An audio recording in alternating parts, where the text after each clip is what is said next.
the inside story on the issues that affect you and your community. This is Local 12 Newsmakers. I'm just really passionate about my district. I love it. And so I think that it comes across in the work that I do on a daily basis, and it comes across in my actions. Good morning and welcome to Local 12 Newsmakers. I'm Dan Hurley. No community institution is more important and occasionally more controversial than the public schools. Cincinnati Public Schools is by far the largest local district with 35,000 students.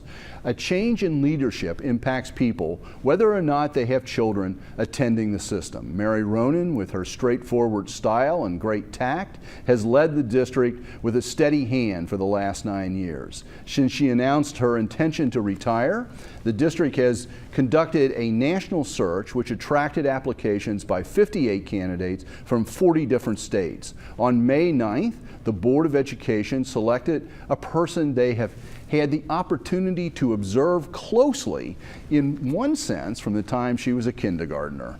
Laura Mitchell is currently the Deputy Superintendent and Chief Academic Officer for the Cincinnati Public Schools. She is a graduate of the School for the Creative and Performing Arts and is in recent years has led the development and implementation of major strategies to lift the performance of the lowest performing 16 elementary schools and the innovative My Tomorrow program. Laura, first off, congratulations. Thank you.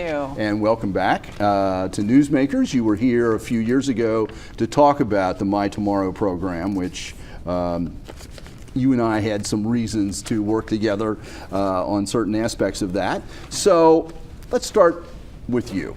You graduated from SCPA. Who were you as a high school student? How would you have described yourself as a high school student? Well, as a high school student, I was very enthusiastic about the arts. I have to admit, quite honestly, I wasn't that talented, and so I decided to go into education. But I totally loved the arts. I loved my experience at SCPA. I think that it gave me a really well-rounded education. It was very strong on the academic part, but also really rich in the arts, and so I loved every minute of high school. And sometimes people can't say that they loved high school, but my experience was so wonderful and so rich that I loved it. I loved going to school every single day. I was an avid learner and just really liked getting engaged in all that SCPA had to offer me. Were you out front? Were you on the stage? Were you a performer, or were you behind the scenes as an organizer? Yeah, so actually I was behind the scenes as an organizer. When I started SCPA, I had a major in instrumental music and a minor in drama. And then over the course of the years, I had a minor in technical theater. So I was a person behind the scenes with the headset on, calling the show, the lights, the sound, all of that stuff. And so I absolutely loved it. It was a wonderful experience. Okay. So when was it at that point, or was it later in college, or when did you decide education was what you had a good high school experience. Sounds like you basically had a good school experience. Yes. We won't delve back into the early years, but so when did you decide education was what you wanted to do? Actually, I decided education was what I wanted to do at the age of 4. Oh, okay. And so we are back to the beginning. Unfortunately. So my mother was a teacher, and oftentimes I would go to school with her at the age of 4. She taught at Rockdale School, and I would sit in the back of the classroom, and she would say, "Laura, you have to be really quiet while you're here with me today." And I would watch her teach, and I was just amazed at what she was able to do with her kids. And so at the age of 4, I'd set up TV trays in the basement, and I'd gather all the neighborhood kids up, and I'd have school. And so what I learned to do over the years is to take something that I was truly passionate about, something that I played with as a child, and turn it into a career pathway for myself. So you've been a teacher, you've been an assistant principal, you've been a principal, you've been in the central office doing a variety of different jobs over the years. Mm-hmm. How would you describe your strengths and your leadership style? So I think that one of my greatest strengths is I'm able to see something that doesn't yet exist and then to put a plan together and execute and make it happen. So over the years, I've learned and taught myself to be a lot more visionary. In my early career, I wouldn't have said I was a visionary person, but I have a growth mindset, which means I can teach myself to be whatever it is I want to be. And so over the years, I really practiced and honed that skill of seeing something that doesn't exist and then making it happen. And so that's really how My Tomorrow came about, in terms of seeing a future for our kids, being very future focused, and really also engaging people to want to be a part of that vision and to take ownership of the vision. And so I think that that's one of my greatest strengths, and it's something that I really worked on over the years. Well, we're going to talk about My Tomorrow in a minute here, but you've had a chance to work closely with Mary Ronan and observe what the superintendent situation is, which, a lot of times it's dealing with a lot of the community issues and the budget issues. And so what kind of leader do you imagine yourself in that role as superintendent? What do you think you bring to that? Yeah. So I've had a chance to really learn a lot from Mary over the years. She has been a very outward focused superintendent, and so I believe that it's also really important for the board to have a superintendent who's out in the community. And so that's my intent, is to really be engaged with the community, to find out what the community's interests are in terms of education for their children and also their involvement in our schools. And so that's my intent, to be a visionary leader, to really work on the strategic initiatives of the district, like the equity policy that our board has resolved. But also to be really outwardly focused. So I think that there's an opportunity to do both, and so that's my intent. I know it sounds like a tall order, but I think there are ways to authentically engage the community and our parents in the vision of our school district, and also to make sure that we hear their voice. And so my intent is to still run the strategic initiatives, but also to really engage the community in those initiatives. What scares you most about taking on this role? Recently, someone asked me that question, very similar question, in terms of what are you most afraid of? And whatever that thing is, then you should go after it and you should do it. I think that making sure that we provide the type of education that gets our kids to a future beyond CPS so that they're successful. I think that piece is something that I'm very energized about. I think that it makes a difference to our community. As you know, many of our families and children are in poverty, and so it's very important for us to have ownership of making sure that our kids are well prepared to make a decent living once they leave CPS. And so I'm not sure if that scares me the most, but I have the most energy and intention around making sure that that happens for our kids.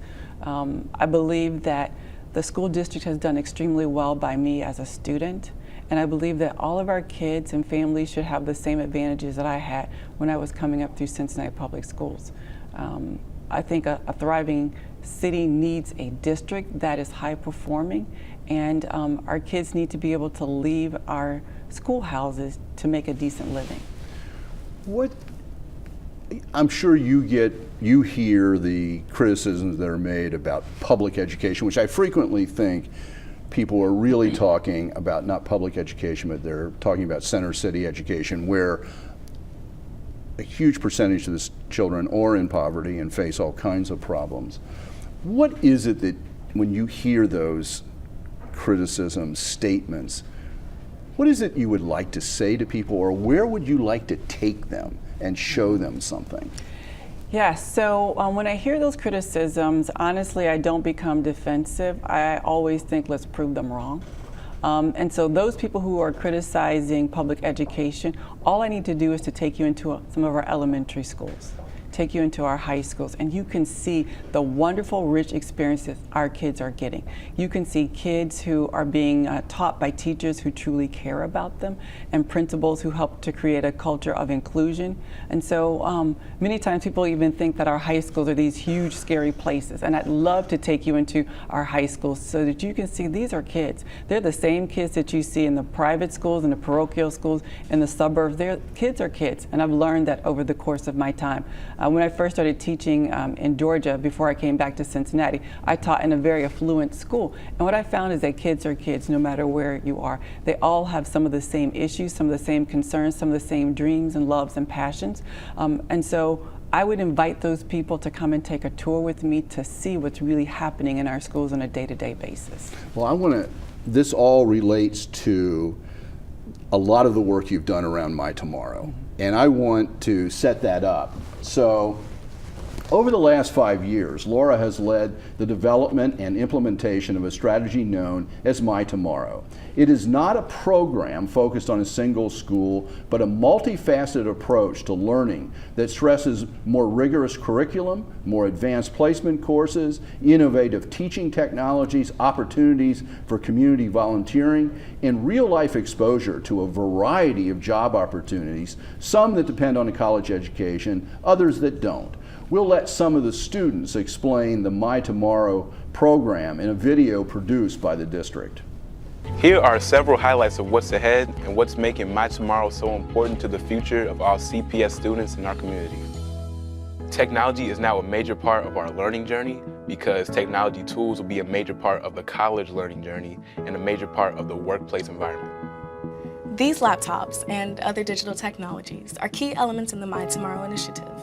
Beginning this year, every student in grades 7 through 12 will have a laptop for use throughout the school day.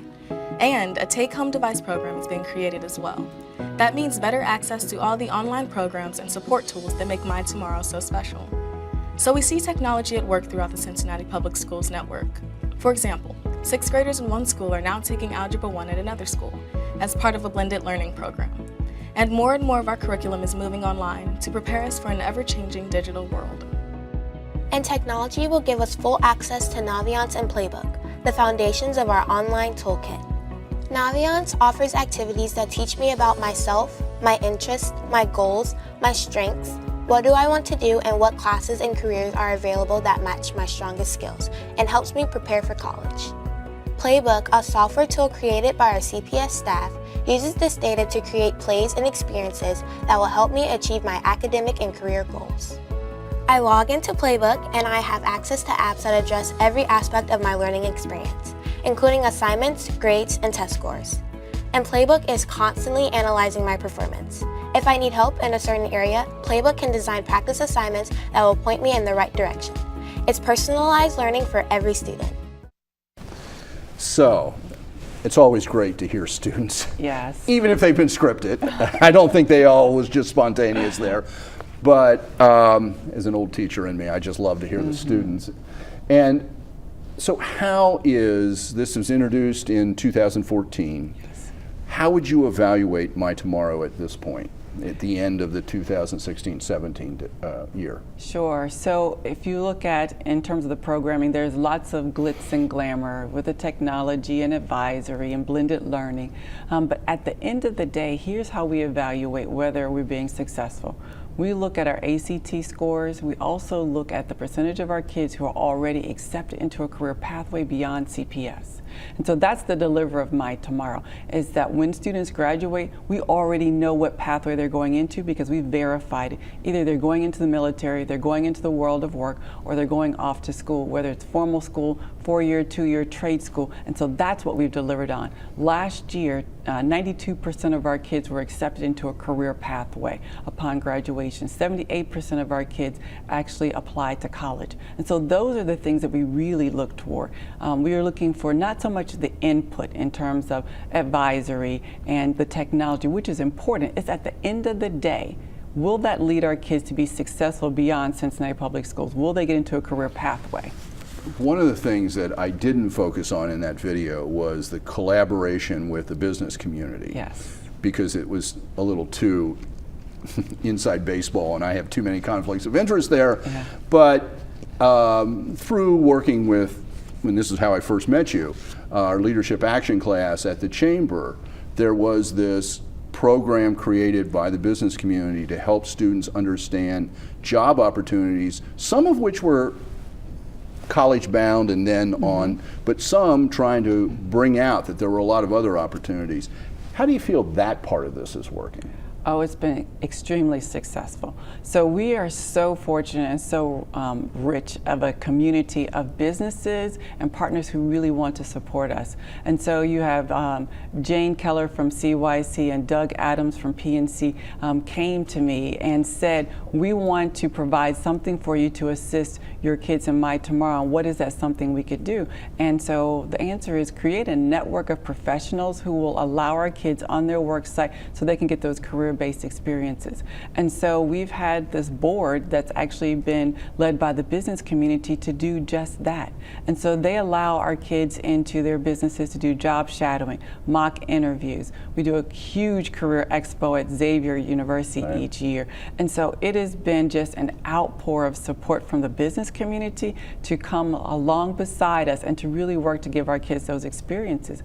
And what's so interesting is that our kids ask the question over and over again, but in many different ways when they interact with these professionals. How do I get from where I am today to where you are? And that's exactly the question we want our kids to be able to ask, and we want those professionals to be able to tell them and walk them through those pathways. So that partnership with the Chamber and Leadership Action has been invaluable. So we are very grateful for that. It's very good to hear. So stay right there. You're staying, but we have to take a break. So stay tuned. Laura Mitchell is staying right here, and so we can talk more about her vision for the district in the future.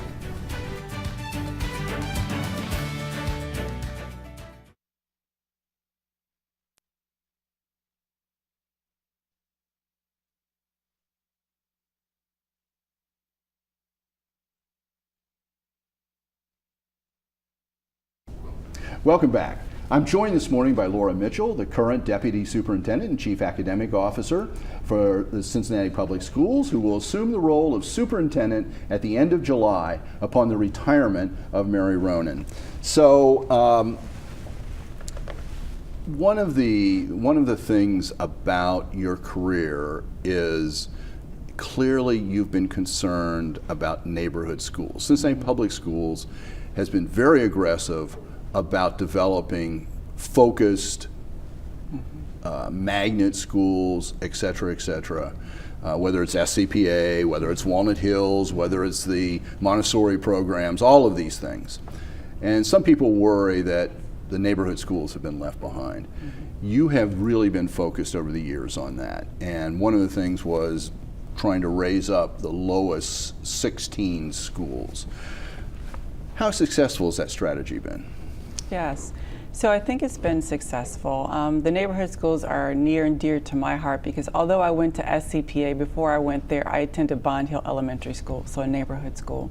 So I get the neighborhood school piece. But the neighborhood schools have been really important to us. So we launched an elementary initiative when Mary first became the interim superintendent to raise the achievement of the lowest performing elementary schools.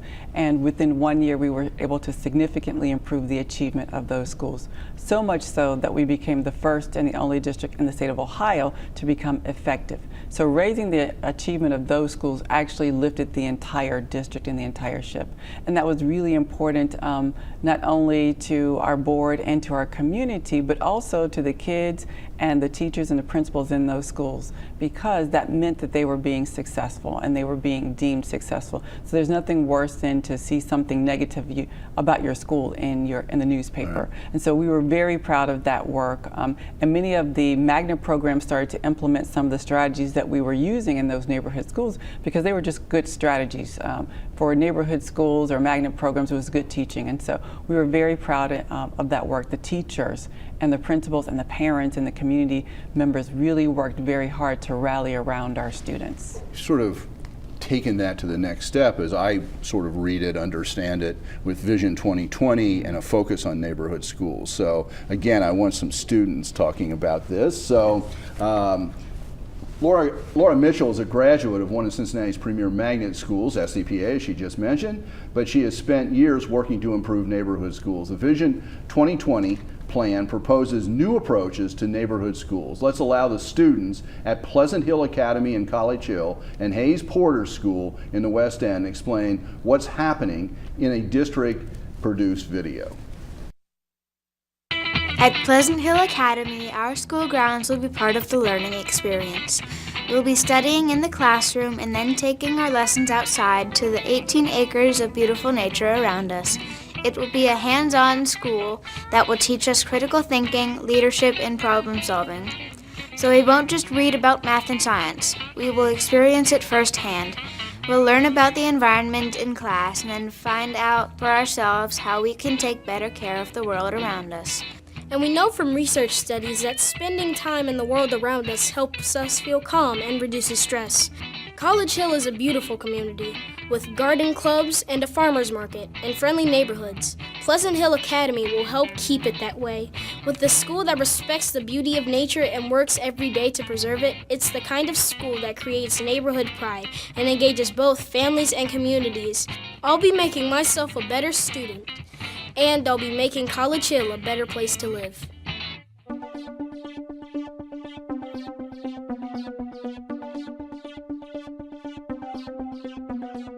Technology. This is our world. This is how we want to learn. The high-tech focus means that we are changing the classroom for the way we learn in this digital age.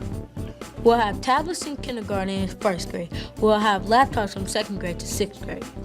Our teachers will lead us in the classroom, but we'll also learn to be leaders using our own learning online and by completing projects together. Critical thinking and creativity will become our most valuable skills. In the Innovation Lab, we'll be able to learn how to write computer code, or build robots, or invent games.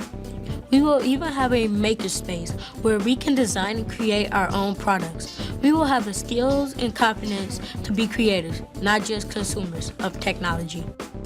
Hayes Porter School is the perfect place for this high-tech focus. We're right down the street from TAF, Information Technology High School, and this program will help us make a smooth transition to high school. Technology should be available to everyone. We'll be making our West End community an IT education hub. What I hear there, a couple of things, but one of it is that the neighborhood schools reinforcing the neighborhood and really seeing them not just as schools functioning in a neighborhood, but in both of those, the script is, and I know those kids weren't just saying their own thing, the script is how the school impacts the neighborhood. It seems really important. Yes, absolutely. So we heard loud and clear from our community members through a survey that they really wanted rich programs in our neighborhood schools, and they wanted the neighborhood schools to be a hub of the community. And so that's exactly what we've done. And so we launched 7 schools have new programming for this coming school year or this year, and then we'll be launching 9 more schools for next year. So we really want our community to come into our schools and our kids to go into the community and add value there. So do you feel, if you're expanding this, you feel like it's working? Oh, absolutely. So we've had lots of partners come in and work with, new partners come in and work with these neighborhood schools. Our kids are very excited about the programs. If you actually just go and see, you would be amazed at how engaged our kids are.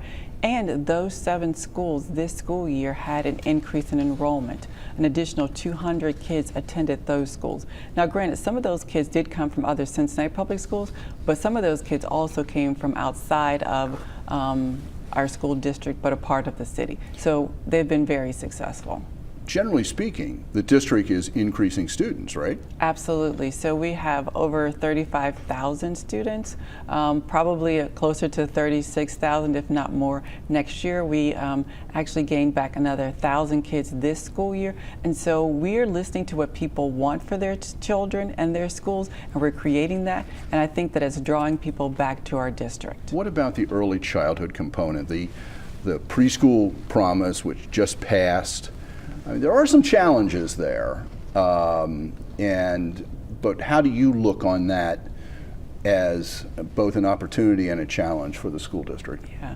So first of all, I have to acknowledge the taxpayers and the voters of Cincinnati who really came out in full force to support Cincinnati Public Schools, to support neighborhood schools, college and career, and also to really support preschool.